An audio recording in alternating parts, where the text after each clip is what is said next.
ययाति से देवयानी और शर्मिष्ठा को पुत्र प्राप्ति। विषमपायन जी कहते हैं, जन्मेजय, ययाति की राजधानी महेंद्रपुरी अमरावती के समान थी।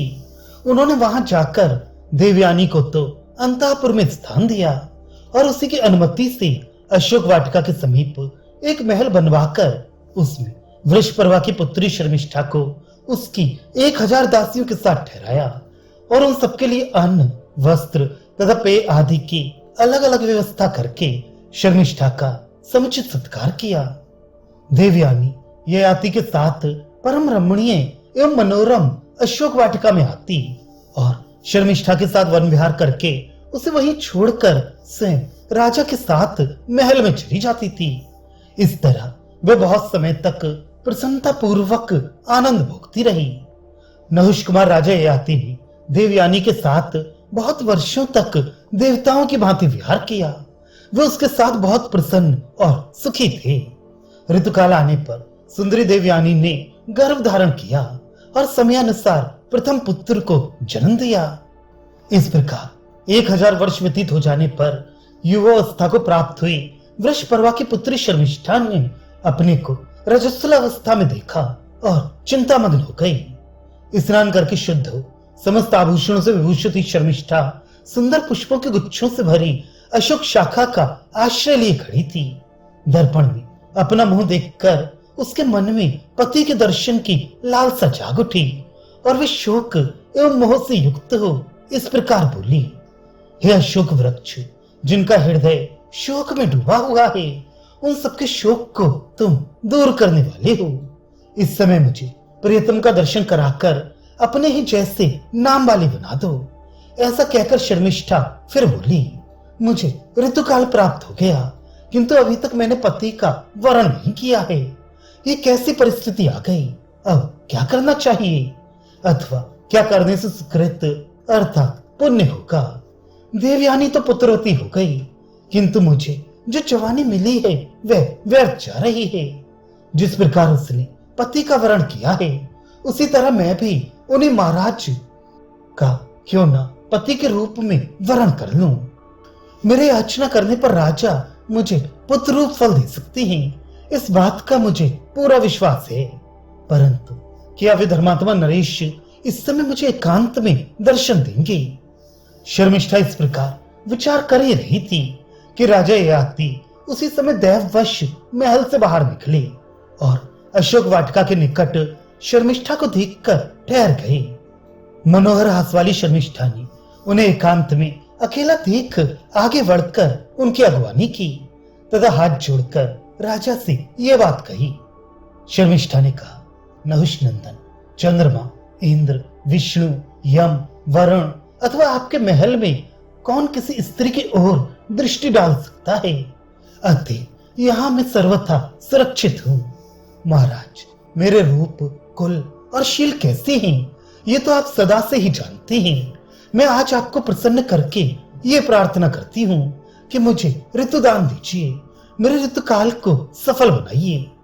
ययाति ने कहा, शर्मिष्ठी, तुम दैत्यराज की सुशील और निर्दोष कन्या हो। मैं तुम्हें अच्छी तरह जानता हूँ।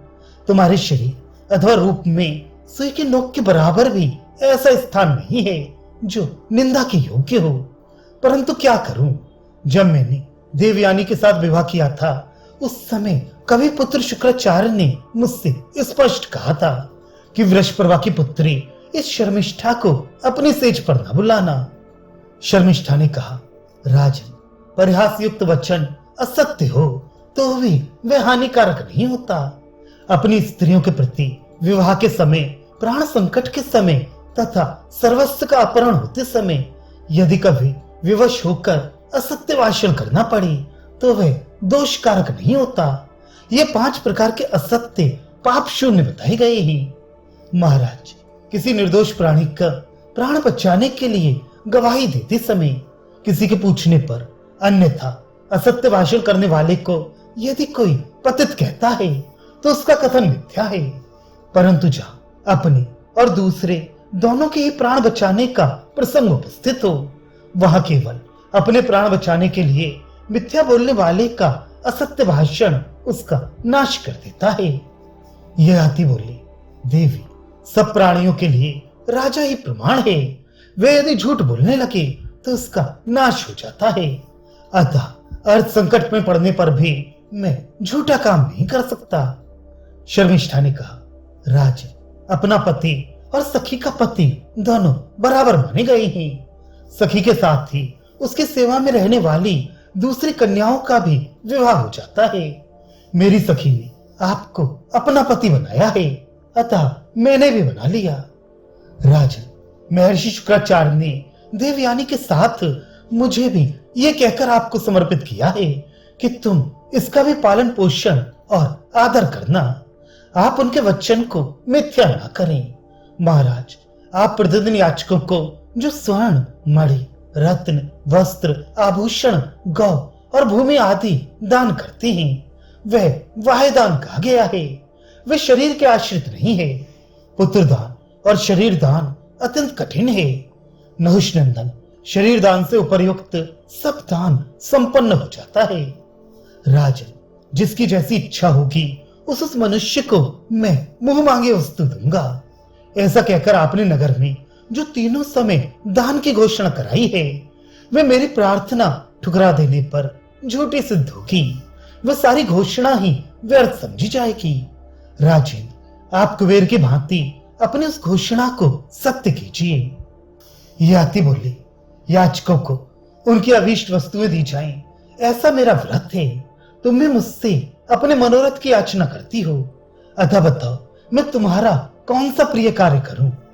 शर्मिष्ठा ने कहा, राजन, मुझे अधर्म से बचाइए और धर्म का पालन कराइए। मैं चाहती हूं आपसे संतानवती होकर इस लोक में उत्तम धर्म का आचरण करूं। महाराज, तीन व्यक्ति धन के अधिकारी नहीं हैं, पत्नी, दास और पुत्र। ये जो धन प्राप्त करते हैं वह उसी का होता है जिसके अधिकार में ये है। अर्थात पत्नी के धन देने पर पति का, सेवक के धन पर स्वामी का और पुत्र के धन पर पिता का अधिकार होता है। मैं देवयानी की सेविका हूं और वह आपके अधीन है। अतः राजन, वह और मैं दोनों ही आपके सेवन करने योग्य हैं, अतः मेरा सेवन कीजिए। वैशंपायन जी कहती है, शर्मिष्ठा के ऐसा कहने पर राजा ने उसकी बातों को ठीक समझा। उन्होंने शर्मिष्ठा का सत्कार किया और धर्मानुसार उसे अपनी भार्या बनाया। फिर शर्मिष्ठा के साथ समागम किया और इच्छानुसार काम भोग करके एक दूसरे का आदर सत्कार करने के पश्चात दोनों जैसे आए थे वैसे ही अपने अपने स्थान पर चले गए। सुंदर भाव तथा मनोहर मुस्कान वाली शर्मिष्ठा ने उस समागम में निरपश्रेष्ठ ययाति से पहले पहल गर्भ धारण किया। जन्मेजय तदनंतर समय आने पर कमल के नित समान नेत्रों वाली शर्मिष्ठा ने देव बालक जैसे सुंदर एक कमल नयन कुमार को उत्पन्न किया।